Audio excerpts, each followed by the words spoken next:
ఇంగ్లాండ్తో జరుగుతున్న one day సిరీస్ని team India కైవసం చేసుకుంది.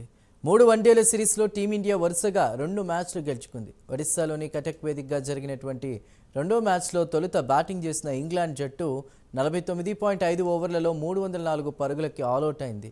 ఇంగ్లాండ్ బ్యాటర్ల Duckett 65, Root 69, Livingstone 41, Jos Buttler 34, Brook 31 పరుగులు చేశారు.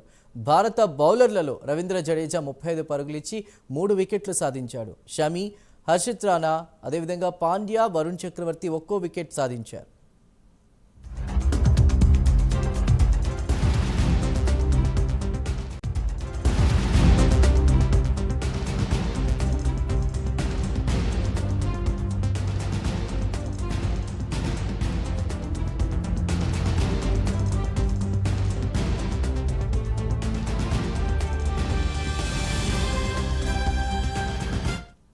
మూడు 304 పరుగుల లక్ష్యంతో బరిలోకి దిగిన టీమిండియాకు భారత ఓపెనర్లు రోహిత్ శర్మ, శుభ్మన్ గిల్ తొలి వికెట్ 136 పరుగులు భారీ భాగస్వామ్యాన్ని అందించారు.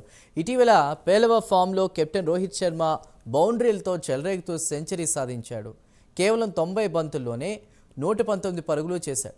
వన్డే ఫార్మాట్లో నిలకడగా రాణిస్తున్న శుభ్మన్ మరోసారి అర్ధ సెంచరీ సాధించాడు. అయితే ఈ మ్యాచ్లో స్టార్ బ్యాటర్ విరాట్ కోహ్లీ మరోసారి విఫలమయ్యాడు. కేవలం 5 పరుగులకే పెవిలియన్కు చేరాడు. శుభ్మన్ గిల్, కోహ్లీ వెంటనే అవుట్ కాగా శ్రేయస్ అయ్యర్తో కలిసి రోహిత్ శర్మ మరో భారీ భాగస్వామ్యాన్ని నెలకొల్పి స్కోర్ బోర్డును 200 పరుగులు దాటించాడు. తరువాత కేఎల్ రాహుల్, హార్దిక్ పాండ్యా విఫలం కాగా అక్షర్ పటేల్ చివరి దాకా క్రీజ్లో ఉండి రవీంద్ర జడేజాతో కలిసి లాంఛనాన్ని పూర్తి చేశాడు.